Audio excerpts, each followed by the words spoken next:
বেড়া বকরি ছেড়ে দিয়ে লক্ষ্য রাখো, আমার নবী বেড়া বকরি দুম্বা ছেড়ে দিয়ে ঘুমায়া থাকে।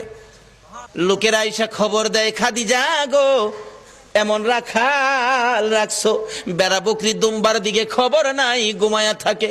তাই নাকি? মা খাদিজা একদিন রওনা হলেন, দেখি কি করে ঘুমায়। যাইয়া দেখে বেড়া বকরি দুম্বা ছেড়ে দিয়ে আমার আপনার নবী ঘুমিয়েছে। বড় বড় অজগর সাপ এসে নবীজির মাথার উপর ফনা ধরে ছায়া দিতেছে।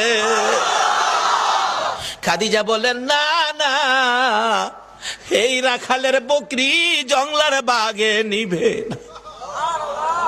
খাদিজা বাড়ির দিকে যায় আর ফিরা ফিরা চায়, এটা কেমন রাখাল রে?